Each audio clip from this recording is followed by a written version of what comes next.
Yesterday, I almost crushed one of my pigs because I was a careless idiot, and I did it in front of an entire group of people. Ugh.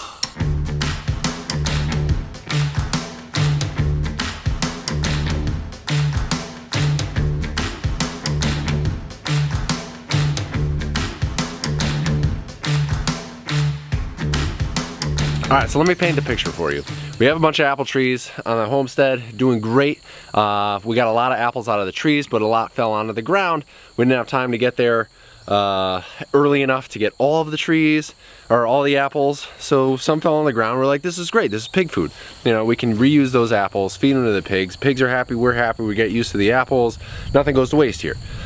So I drop the forks off on the tractor and I pick up the bucket and we collect all these apples into the bucket of the tractor.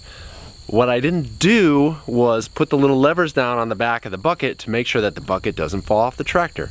Now, I drive the bucket in the tractor full of apples out to the pigs and I leave it there. I give the pigs some apples, give them the flavor, give them the taste, get the smell in the air, and then I pull it off to the side and I let it sit. Now, fast forward a day. I have a farm tour at 2 p.m. every weekend, every Saturday, where I have, you know, anywhere from 10 to 60 people come out and I give farm tours around the farm. And I love when we have apples. Here, all the pigs come playing in the mud.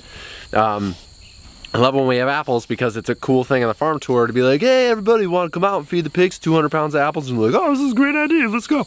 And we walk outside and I have everybody stand off to the side of the pig pen. I lift up the tractor bucket, turn on the tractor, lift up the bucket, and start dumping the apples out. The pigs run over, and the bucket slides off the front of the tractor.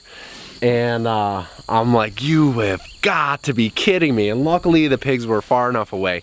You know, no harm, no foul. It's a very anticlimactic story. And at the end of this, I'm going to wrap up by showing you how I get the bucket out of the pig pen without having to take the fence down, and a little tip and trick on an extra thing that I've added onto the bucket that didn't come when it was manufactured. But anyways, so yeah, I dropped the bucket in.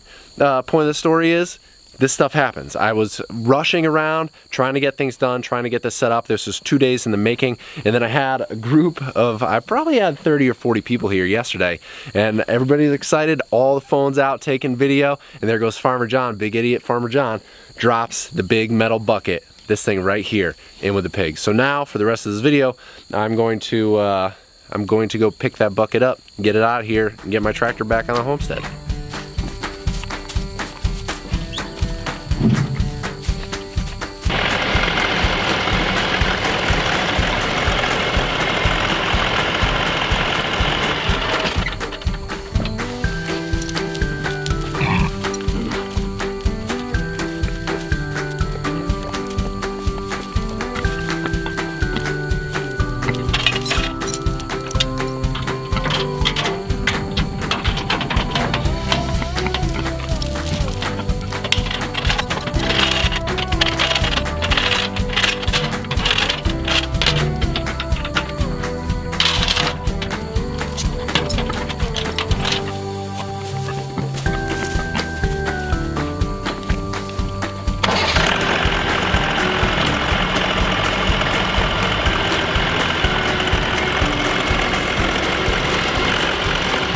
So let's stop and appreciate this thing for a second. Here's my bucket.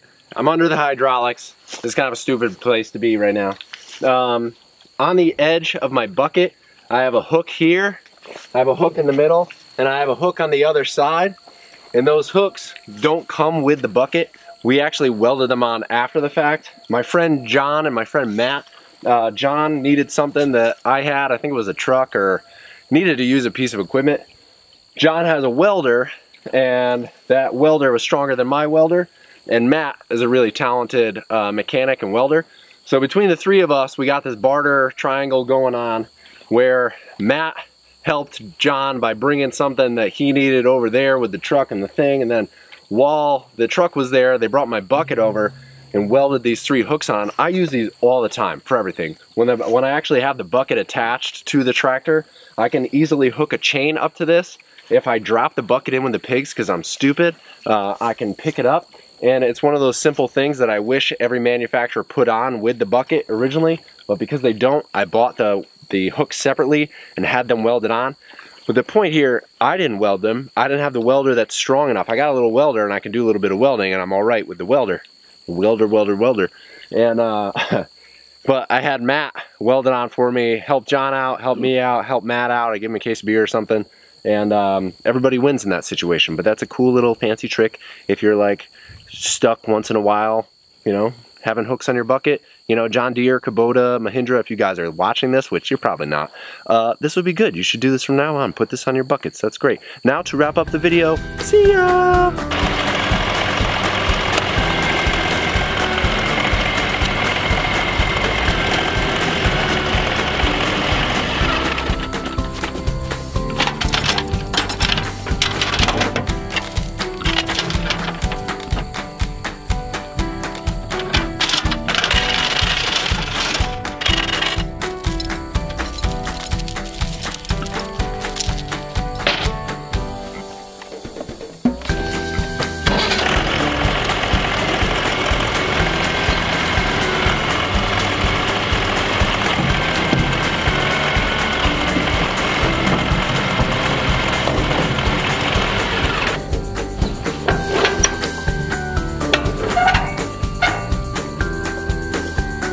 Thanks for taking time to watch this video. It's just a dumb little thing. Just wanted to show you that I am fallible, that things happen, whether it's you, your staff, your interns.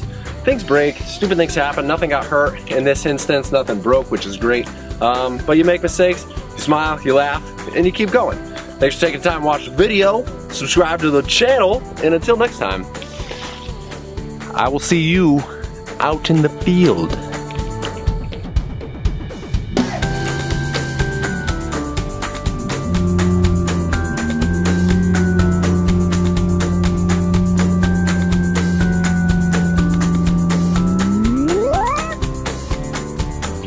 Oh, is the microphone on? The microphone is on. I think I'm getting progressively more weird as these videos go on.